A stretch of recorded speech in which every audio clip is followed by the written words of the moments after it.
Shalom, this is Nehemia Gordon, and I am here at Speaker's Corner in London. This is a place where anybody can come and get up on a soapbox and preach. And one of the things I love about this is this really is an embodiment of free speech, and it also takes me back to the biblical period where the prophets would stand up on a soapbox and they would preach the word of God. And I think of Isaiah 56 where the prophet says, Ko amar Yehovah, Shimru mishpat v'asu tzedakah, ki krova yeshuati lavo, v'tzidkati lihigalot. And he was standing in a corner in a public square on the side preaching the way that I'm preaching right now. We're going to go in now to Speaker's Corner and see what are some things that people are speaking about and hear the speakers and engage with them. Okay, what is your name, sir? Eli, tell me do you speak here at Speaker's Corner? No, I just come here to walk about, heckle sometimes, but I don't get it. Tell me your impressions. You're walking around here with a kippah. Do you ever get people who are hostile? Happens, but nothing major. I feel fairly safe here, actually. Okay. Do you ever, is there anyone who's ever violent towards you? No, never happened. I do get sometimes people say hateful remarks, but it's a... So I had this Iraqi Muslim guy who was telling me that I'm a baby killer. You get these kind of things. Yeah, I get blamed for anything Israel does or is perceived to do, but that's because my identity. I'm a Jew, so obviously I'm associated with Israel, so I get anything Israel does. It's like my fault. But so, what is your view about Israel? Be more specific. Are you a Zionist? Not per se, but I'm a Zionist. Tell me what it means to be a Jew that you're not a Zionist. I'll tell you first what it means for me. It means I believe that the land of Israel belongs to the people of Israel, and we have a right to live there. Well, there's the religious, theological question and the political, the secular. And when I get asked here in Hyde Park, usually by Arabs, Muslims, am I a Zionist? Generally I say yes, because I don't want them to feel a kinship. Because I might be anti-Zionist from a theological, from a religious point of view, but not from a political, and I'm not in any way associated with them. Their battle is not my battle. I'm against everything they stand for. Who's they? The Muslims? Say the Muslims. Or anti-Israel? The anti-Israel people. Like the Iraqi gentleman told me that that they're going to basically wipe out all the Jews in Israel one day, and he said, we'll expel them. I said, what if they won't leave? He said, we'll take care of them. Well, probably not going to happen. Certainly, if you look at Iraq nowadays, what Iraq is... Well, he doesn't mean him personally. He means other people. Probably not. But I say, from a theological point of view, again, there's a religious question. But so let's assume my viewers, some who are not Jewish, know nothing about the theology. Explain what it is theologically not to be a Zionist. Well, it's quite simple. The ties that we have to the land are God-given rights, and God was the one who expelled us from the land because we weren't deserving, weren't worthy. And he is the only one who's going to bring us back with the coming of the Messiah, the rebuilding of the third temple. But and we don't see the land of Israel, the state of Israel, as part of that belief. In fact, the state of Israel is undebatably a very secular state, and it was certainly in its beginning, in its conception, it was very instrumental. It was actively instrumental in eradicating Judaism, religion. So it's not in any way. They don't build in any way on the promise that God gave. It's ridiculous to assume that. So give us an example of how they eradicated religion. Yeah, again, some of the audience know nothing. So. Well, the biggest example was what's called the Yaldei Tehran, the Tehran children. These were European children who were brought to Israel via Tehran. The European children, war survivors, most of them orphans, and they were forcibly put into non-religious kibbutzim, where they were basically forced to drop all their religious beliefs that they had from home. Not all of them came from religious homes, but even many who did were forcibly made to work on the Sabbath and eat non-kosher, etc., etc. And there's also the Moroccan children that they imported, and there's actually there are many instances. It's all this is easily found in Google, and there's examples of forcibly wiping out religion. But even putting that to aside, it's certainly a secular state. Let me jump in there. So probably the most famous example in Israel there were some Yemenite children, I believe they were, who were their parents were told they were dead, and then they were sent and raised by secular Jewish families to they kind of felt these Jews were coming in too religious, and they wanted to strip them of their religious identity. So this did happen, and it's actually something that is discussed in Israeli politics. It's something that is condemned by anybody who is any kind of decent human being, and there's discussion of trying to figure out who is behind this and prosecuting them. That's the thing. It's condemned from a human rights point of view. Because Israel today is a secular state, it's about human rights, about being a good person as opposed to being a good Jew. And a good Jew would mean following the Torah, following the commandments of Hashem. So there's no belief that the state of Israel nowadays doesn't follow from the promise that God promised us the land. Rather, it follows from the political point of view that since this was a Jewish kingdom in days of yore, and Solomon, or much later even, till about 1900 years ago, it was actually a Jewish kingdom, and the Romans forcibly exiled us. So now we're returning to the land where there's always been a Jewish presence, and Jews have got historical ties, and the Jews have a right to self-determination, and they want a place to call their own, just like every other nation, and Israel is the most fitting place for that. We can go into how many of the local indigenous population was displaced at the time. Some were, some forcibly, some by will. So many of the many of the lots were bought by Jews.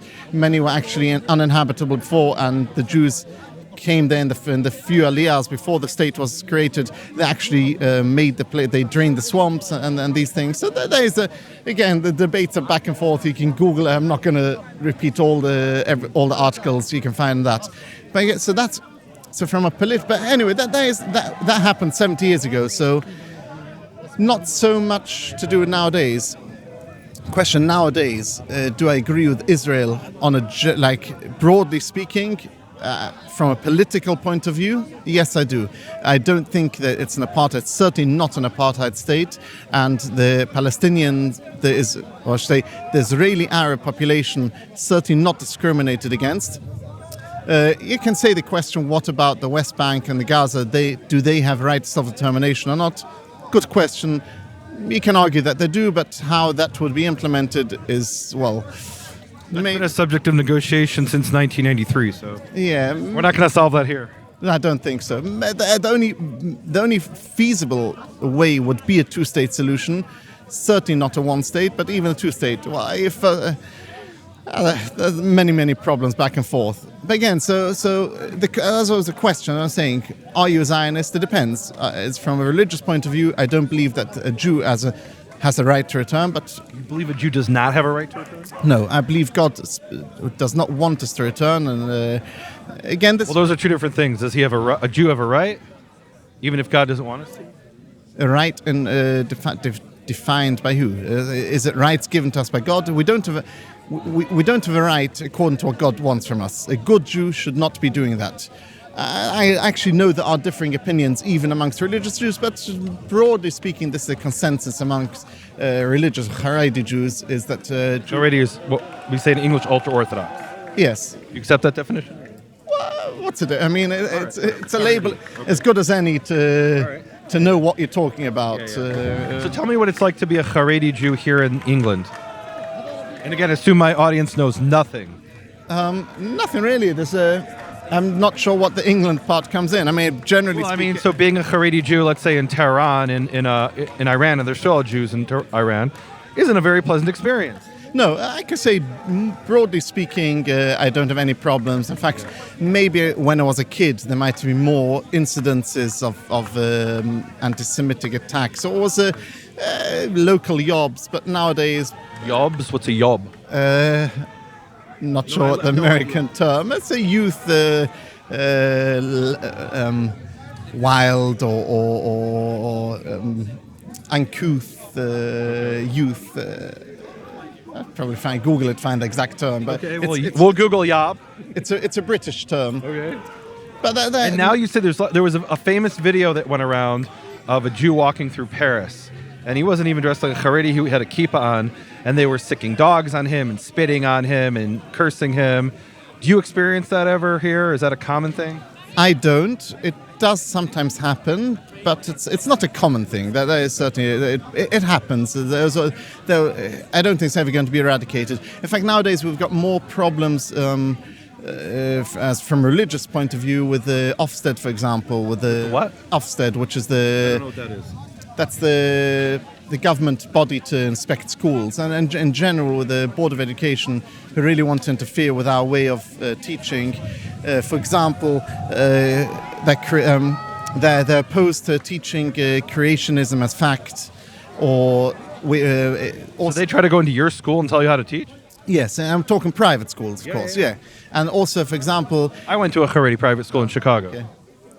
Also, for example, here in the UK, the law is that you have to teach respect to everyone, but it's not just in a broad sense, be respectful of everyone. There are protected characteristics, which is, let's say, all genders, all sexualities, all races or religions, and you have to specify. So when you're teaching respect to everyone, you really have to specify, be respectful even if someone is homosexual, be respectful even if someone identifies as trans or whatever, be respectful even if they're Christians and know some of their religion, and that's where you'll see.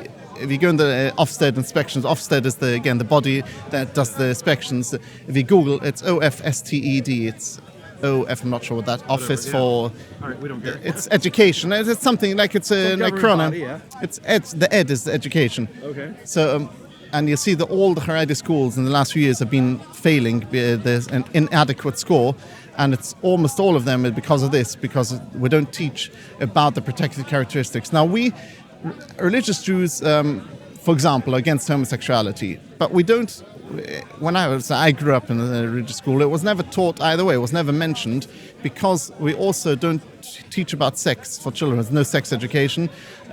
We teach about abstinence. We teach not to look, not to mingle, not to shake hands. The separation between the genders. The schools are all either boys or girls, and there's only allowed physical contact with a close relative, like a brother, sister, or parent, or when you get married. And that's how we bring up our generations. And so, looking at the outcomes, teenage pregnancies, rapes, and harassment, all these kind of things are far, far, far below the national standard, the national average. So I say we are doing something right. But they want us to actually teach about sex education, not just in a general sense, but also specific, and teach that you can be homosexual and be respectful for some. So they're telling you have to teach sex education? Yes. In your private school? Yes, and as I said, it's more than even a general sex education. It's more than just saying how to be safe. It's specific. You have to teach them homosexuality exists. If you're homosexual, don't worry about it. If you see a homosexual, don't worry about it. You should accept it. Now, leaving aside the religious thing, that we actually don't accept homosexuality. And I could make the argument from a non-religious point of view why that's wrong, but that's irrelevant. A person should be able to respect a person that is not spit at a person, which we don't do. And we're never taught to spit. So you're taught to be respectful of people. And I can confirm that. I grew up in a Haredi household or a Haredi school, and I was never taught, go harass people because they're gay or something. It just wasn't even talked about, I mean, you can see I'm talking to you, and you don't look religious. I'm actually religious, but not your brand of religious. Okay, but we can have that discussion if you want. But I say you're not getting harassed by me. We don't teach to spit or shout or throw stones or anything. It's you go your way, I'll go my way.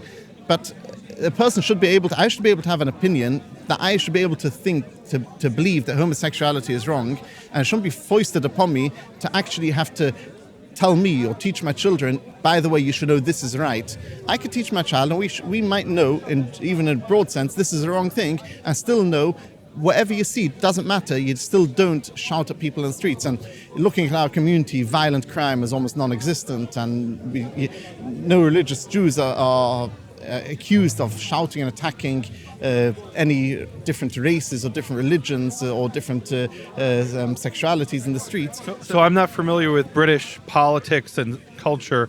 Does that happen to, let's say, homosexuals coming from other corners?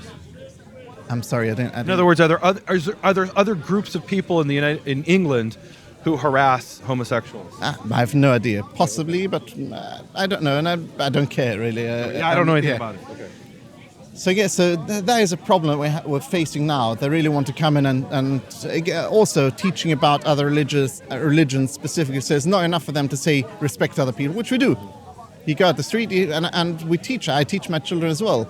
You see someone else, you say hello, you say thank you, hold the door open. It doesn't matter if it's Jewish or not. You're respectful in the broad sense of other people. Yeah. But I don't teach them about the Christian rights. I don't teach them about Islam as a religion because that's abhorrent to me. I've got my religion, which I feel is feel is the wrong word, which is the truth. And it's my right to have my truth and believe in the truth, and I don't need to teach them that there are many versions of truth existing and they've got theirs. All I need to tell my child, and which they do, is to respect. I've got neighbors on both sides, non-Jewish neighbors, and we don't have any problems with them. We're nice to them, we greet them. If it's holiday time, we'll wish them a happy holiday, but that's it. We keep to ourselves, they keep to themselves. But there's no disrespect, but there's no need. In order to be respectful of people, there's no need to teach them, be very specific. But yet, what the education department wants to do is to tell us how to, is to enforce us that we have to mention by name all the protected characteristics, and you have to believe in the orthodoxy that this is right, this is right, this is right. And so I was last year, I think I was in Helsinki in Finland, and I interviewed a local Jew there, and he was telling me that they've outlawed shechita. That is the ritual slaughtering of animals according to the Jewish rite. And this was a guy who didn't keep kosher, but he said, we need to have this right as Jews. And he was fighting for this right. He said, my grandfather did this, and how could they forbid us? They said, well, it's a cruel to, of course, the Muslims are allowed to do it. And they're trying to outlaw Brit Milah, circumcision. So have you encountered anything like that here in the United Kingdom? Is there a movement for that? As far as I know, at the moment there isn't. Not as far as I know. There might not be, but as far as I know, it's just somebody just wiped out on a bike. But just by the way, about the shechita, it's really very debatable whether there's any evidence that animals feel more pain with shechita than with other methods. And I myself have seen, I've got goats at home, I raise goats. And wait, you raise goats? Where do you live? In the urban, regular Stamford Hill, but I've got quite a large back garden, which is a backyard for you people. What do you call it in your... Back garden. Backyard? Yeah. So, as in America, there's a yard. We say, backyard? Yeah, we say back garden. It's a backyarda? Garden. Back garden. Yes, okay. Okay. You have goats in your garden, in your backyard? Yes, I've got chickens, goats, rabbits, parrots. You don't eat the rabbits, do you? No. What do you do with the rabbits? They're just there for pets. I've got a few pet goats, and a few of them that I raise for meat. And I've seen them being slaughtered quite a few times already. Within 5-6 seconds at most, they've lost conscience completely. You can see, you can touch various ways how you would measure consciousness in a human. They've totally lost conscience. We're talking seconds. So I don't really think there is, but that is just besides the point. Generally speaking, it's not about caring for animals. It's more about... but there is a commandment in Judaism to have mercy on animals and not torture them. And Jews have been doing this for thousands of years. To come along now and say, hey, this isn't civilized. I mean, there's a famous story of Benjamin Disraeli. You've heard of him? He was a British prime minister, and there was a debate in the parliament, and there was some slur hurled at him that he was something like a barbarian Jew. And he said, sir, when your ancestors were running around painted blue, mine had the belief in the one God under Solomon and had a civilization. So I think it's kind of strange for the British to come to us and tell us there's a better way to do it. Yeah, I agree with that. And so we are commanded to be kind to animals, to everyone, really. And by the way, point at hand, my animals, I make sure to feed them before I eat myself. I don't. Well, there's always plenty of food, but if, like, let's say the parrot, the food runs out every 2 days or so. The parrot? I have a parrot. I've got budgies. So What's a budgie? Budgie is a small bird. It's also kind of parrot, but yeah, it's Like a veritable zoo. I have, yes. Okay. Again, so every few days, before I don't eat that day, before I've made sure that all the animals check the chicken food, the fish food, everything. So again, it's just one example of how we take care. But God commanded us that we do it that way. I used to have a dog, and I would always eat before her because she would enjoy her food better after drooling over my food, and she always got the last bite off of my plate. Okay. That's how I did it. Well, Ellie, thank you so much. Really appreciate it. Thanks. You have been listening to Hebrew Voices with Nehemia Gordon. Thank you for supporting Nehemia's Makor Hebrew Foundation. Learn more at nehemiaswall.com.